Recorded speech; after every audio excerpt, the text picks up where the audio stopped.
এই বিষয়ে ওয়াজ করতেছি ময়দানে, এখানে তো চিল্লা চিল্লির কিছু নাই।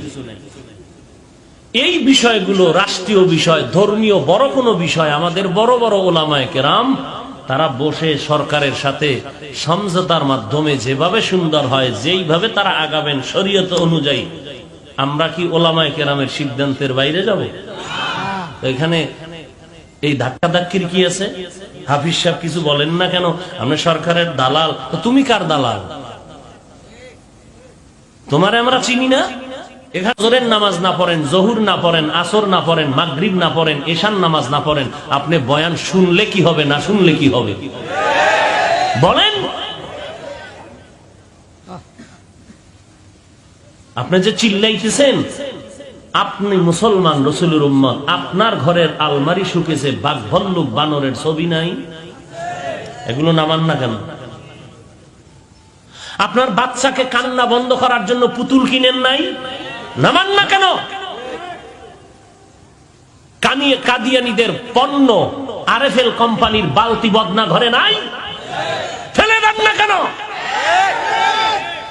ময়দানে চিল্লানো আর ঘর ঠিক করা বহু ব্যবধান,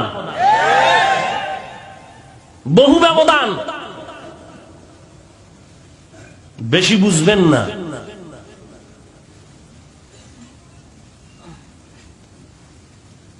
সরকারের সাথে হাটহাজারীর হুজুর সহ ইতিহাস শ্রেষ্ঠ এক সুসম্পর্ক মিথ্যা। আলেমদের সাথে একটা সম্পর্ক সরকার ওলামা কেরামদের প্রতি যথেষ্ট নমনীয়।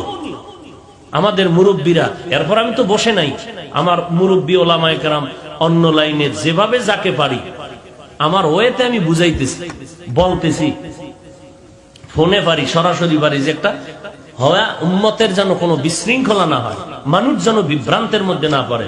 সরকার তো আলেমদের প্রতি মহব্বত আছে, সবাই গিয়া সরকারের সাথে বসে একটা সমাধানের চিন্তা করুক। ওলামায়ে কেরাম যেদিকে আমাদেরকে ইশারা দিবেন আমরা সেদিকেই যাব। আমরা মন মতো তো চলি না, চলবো না, কারণ আমরা আদর্শ নবীর আদর্শের উম্মত। এর থেকে আর ভালো কথা আমার জানা নাই। এরপর যদি কেন আমি দালাল, আমার কিছু করার নেই।